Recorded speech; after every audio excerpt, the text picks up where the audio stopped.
So who is this guy who got it right for 2023, who predicted the market correctly, almost right to the 0.1%, got it correct for 2023?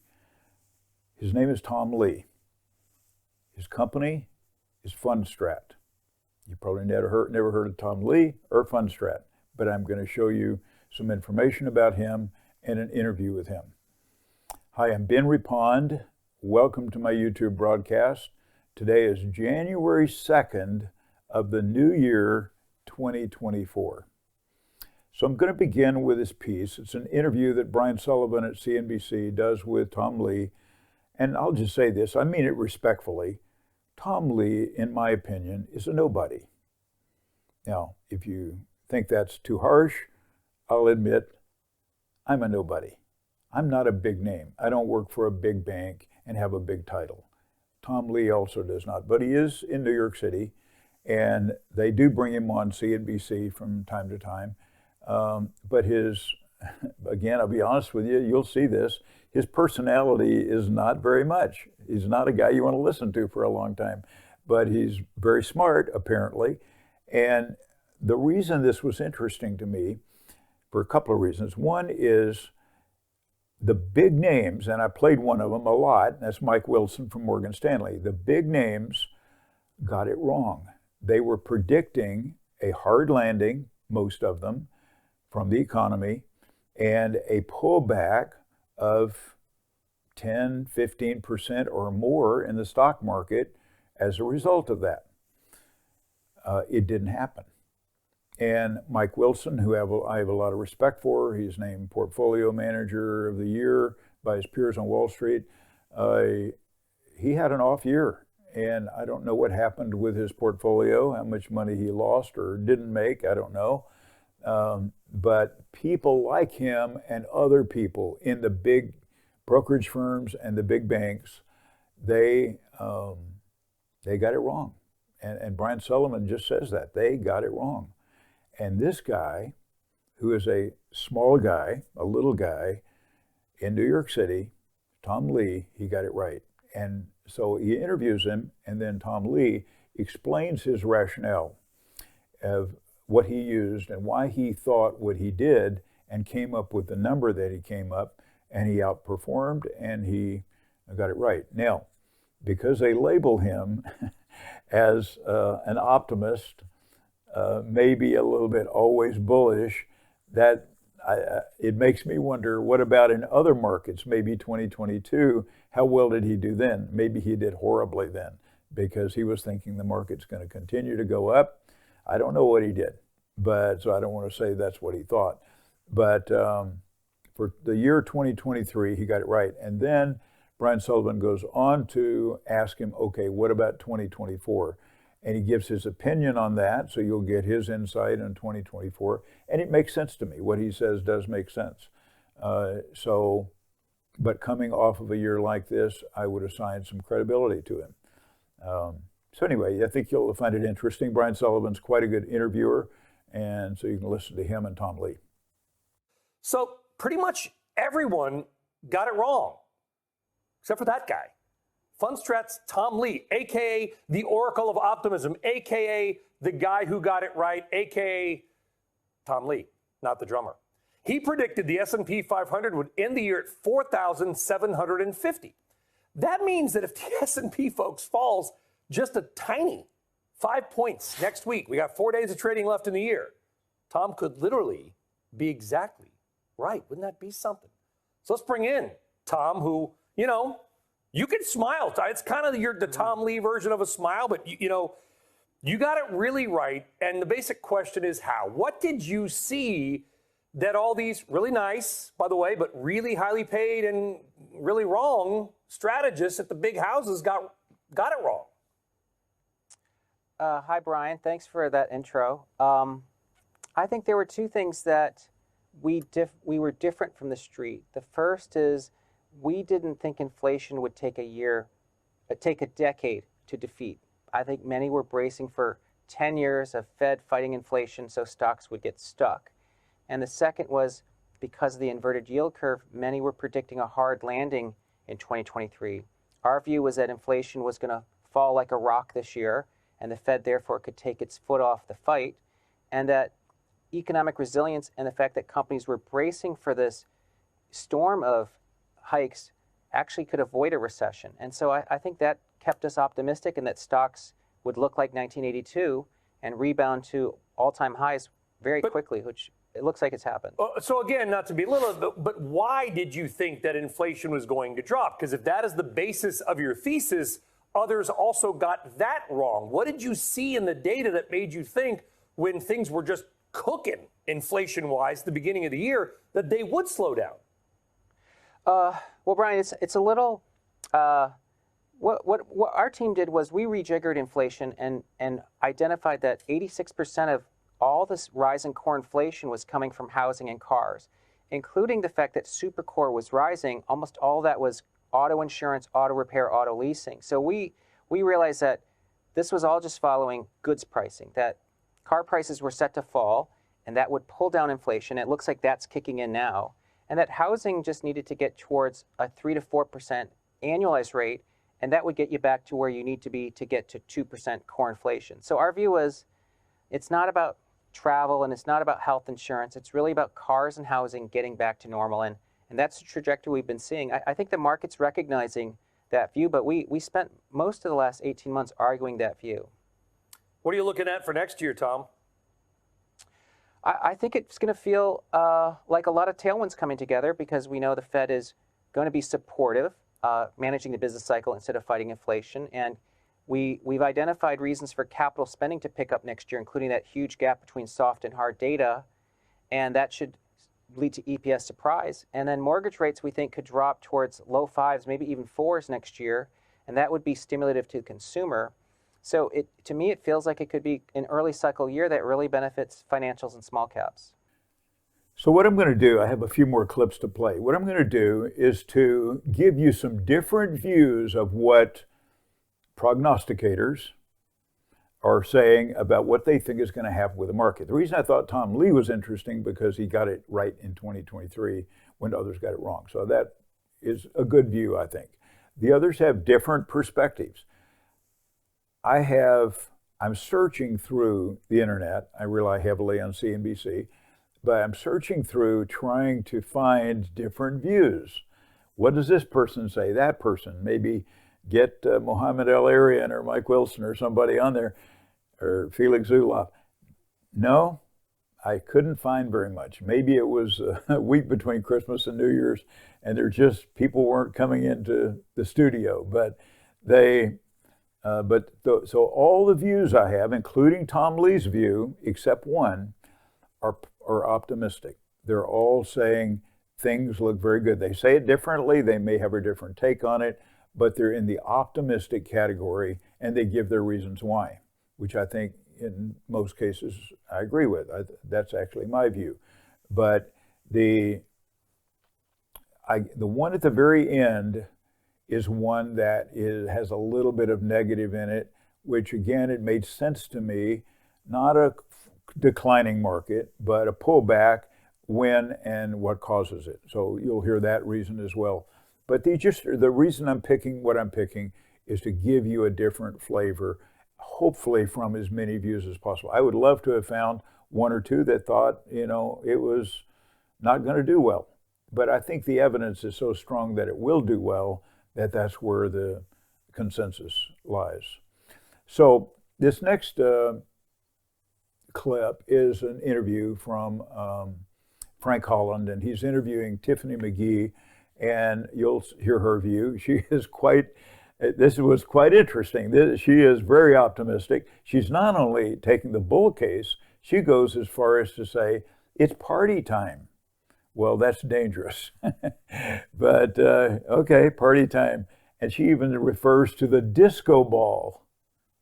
The disco ball, that's how much she thinks it's party time in 2024. That would be probably on the extreme side. And then he interviews Jeff Kilberg, investment manager, and he believes that the market is moving higher, and he thinks that there will be some challenges along the way, but by the time you get to the end, not counting everything in the middle, but when you get to the end, it's probably going to be positive. And so anyway, take a listen to Frank Holland interviewing Tiffany McGee and Jeff Kilberg. I want to get a sense of how you guys are seeing the current day and also the year ahead. I want to get your WEX word of the day. Ladies first. Tiffany, let's start with you. Well, Frank, my WEX word of the day is disco. So I would describe 2023 as a party, and everybody showed up, right? So the S&P 500 is on a 9-week winning streak. We've only had 3 other longer streaks than that in the past 50 years. 2023 is the 12th best year in the S&P since 1980. So I see that disco ball spinning right now. There we go. Tiffany's in a party mood. Jeff, I want to come over to you. What's your WEX word of the day? Well, I wish we were in studio together, Frank, so we could bust out some moves together with that disco ball flying. My word of the day, possibly the word of the year, is resolute. And to give a little hat tip to my English teacher back in high school, this is an adjective meaning unwavering or determined. And I think we saw that unwavering determination in investors back in August, September, October. But I think investors will need this again, because I think we're going to have a cautiously optimistic year again in 2024, but it will not be linear. It will not be a straight line. So you need to have resolution and be determined in your investing.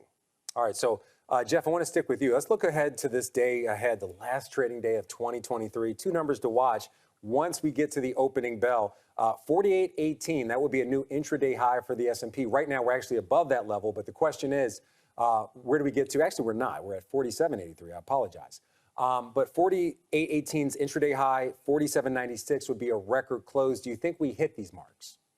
I think we do. I think we vault above 4,800, and it's remarkable to see. We talked a lot about this on WEX, Frank. We talked about this chase, this moving to the end of the year. There was $6 trillion in cash and cash equivalents. And what's interesting is that if you look at the S&P 500 from a relative strength perspective, which really helps us measure momentum, it's been overbought since the middle of November. So it's been basically overbought for the last 400 points, which means that a lot of people are waiting for a pullback, but it doesn't have to come. So I think the market continue to move higher. We're obviously going to be contingent upon the Fed consumer strength, but I think you have to understand what momentum has done, downside and upside in the last 3 years post-COVID. You have to be invested to participate in this, but you have to be selective. You have to be careful. But with the VIX down around 12.5 and all-time highs, I don't see anything stopping or anyone closing the door on this party in 2023. You know, I want to correct myself, Jeff.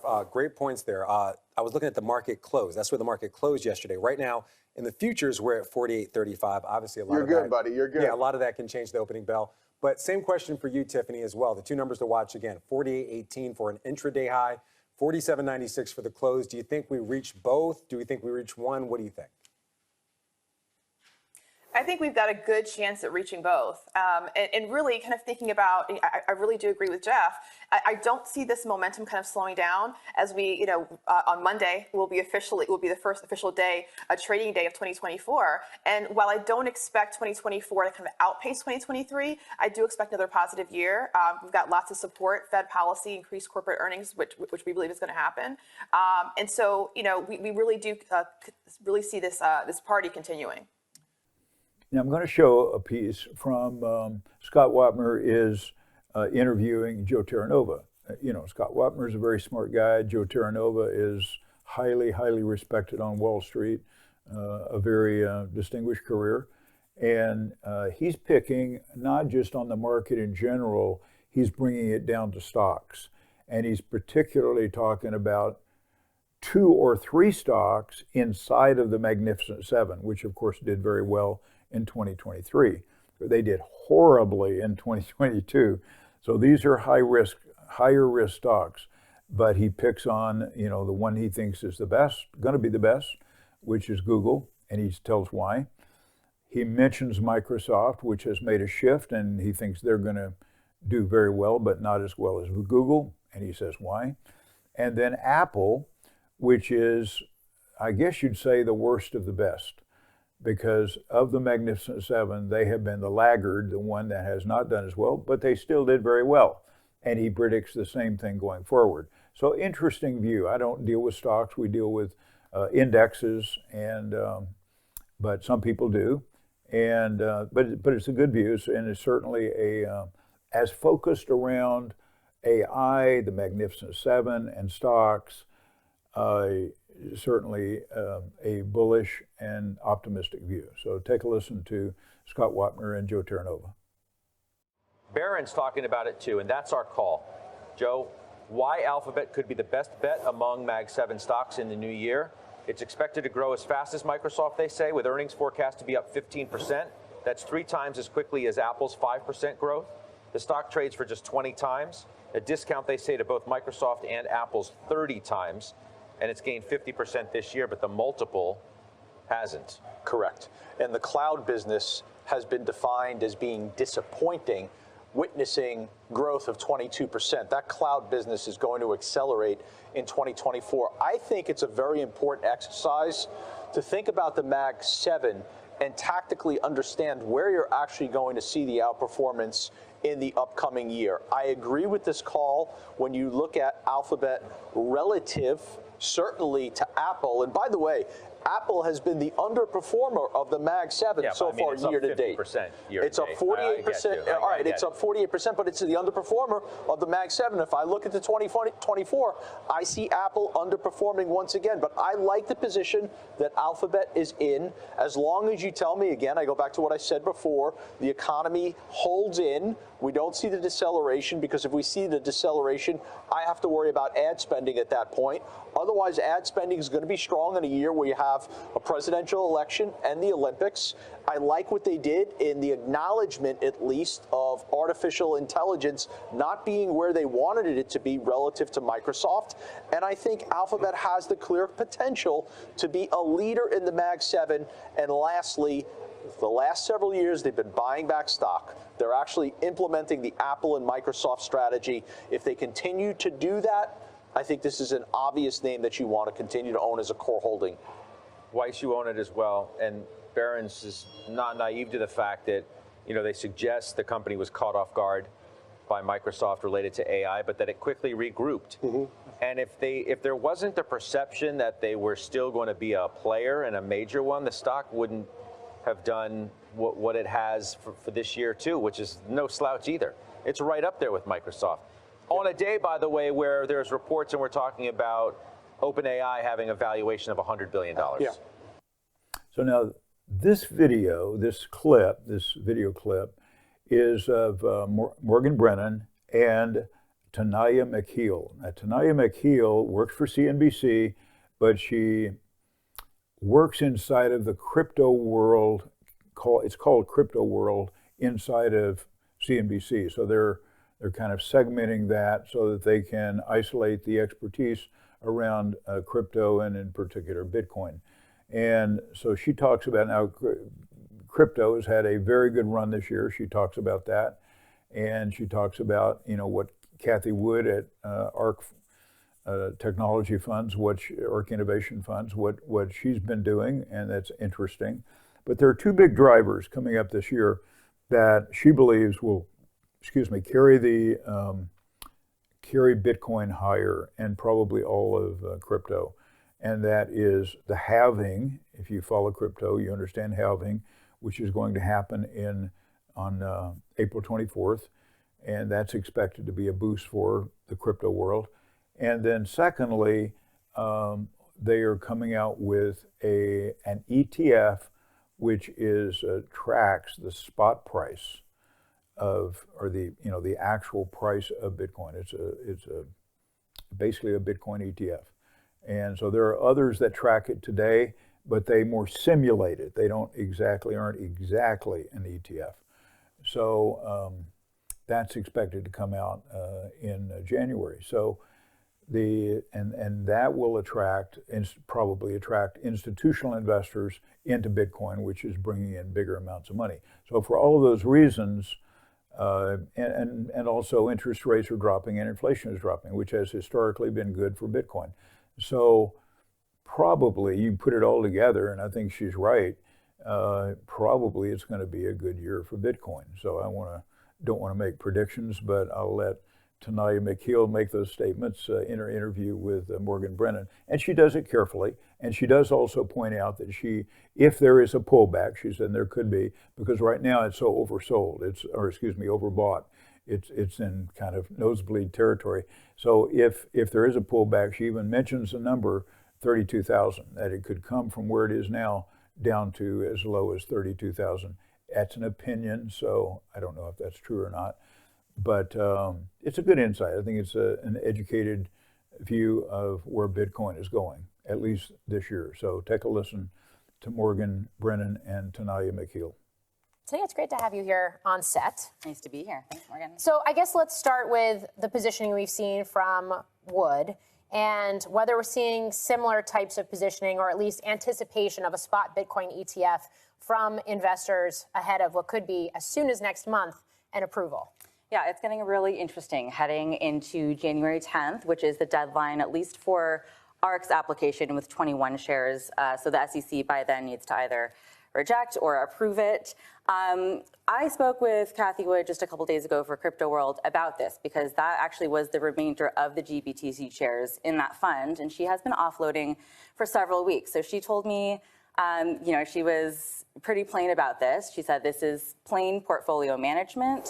The price of Bitcoin has been rising, and we do always take profits. However, as you sort of alluded to, it is interesting, should she get the approval, and it is very likely that if one issuer gets approval, several will also get approval. So that would make GBTC a competitor. And I, would expect that should these issuers get approval, that ARK's Bitcoin ETF would become the main Bitcoin vehicle for her other funds as well. Okay, so one to watch there. Bitcoin's just had an incredible year. 150% plus gains this year, despite some of the controversies that have happened, some of the company implosions, or at least leadership changes that have happened. There's an expectation that that could continue next year as well. How much of that is tied to ETF approvals? How much of that is other factors that are at play? Assuming it happens. Yeah, well, yeah, there is entirely the possibility that there could be an ETF rejection, although it is, I think broad consensus is that is not likely. The Bitcoin ETF is a big thing. Things have really intensified. You said Bitcoin up 150 this year. It's up 57% just over the last 6 months, which is sort of the start when BlackRock came out and said, we want to do this Bitcoin ETF. And things have just been building and building from there, up 11% just for the month. The whole second half of the year really has been about the ETF story. It is expected to be the biggest catalyst next year, and that's just the start of it, because just a couple of months later, we're going to have the Bitcoin halving, which historically drives big gains. And then, we're also watching the rate environment, expecting to maybe see some cuts next year. We know that rate hikes they have been hurtful to Bitcoin over the last couple of years. So the setup is really strong. There are some concerns, though. It is feeling a little overheated. CryptoQuant has data out today showing that the market is a little bit overheated. They think it is possible that Bitcoin could correct to about 32,000, which is the short-term holders' realized gain. The price has just been climbing and climbing. So all of these investors, short-term investors and miners, are sitting on these unrealized profits. And, I think though, also, it should be pointed out that even if there is a short-term pullback, most investors agree that does not really take away from the bull case, which is that if there is an ETF next year, it is going to invite in all of these institutional investors that were curious but have been sitting on the sidelines. So the next piece, this is my final piece. I wanted to show you this. This is the most negative view I could find, and it's not terribly negative. But Ben Emmons is interviewed by Dominic Chu, and they trying to find out what he thinks. And he says there's probably a pullback because the market is so overvalued and the degree to which it's overvalued is this. He says, using historical patterns, he says that for the last 6 weeks of this year of 2023, that all of the gains that occurred there, which was quite a bit, all of that is in excess of agreed upon valuation. So that's excess valuation in the last 6 weeks. So that makes the market therefore overvalued. And so he said when it's this overvalued, it shot up that much that quickly, probably it's going to needs a pullback. It needs some kind of correction. That makes sense to me.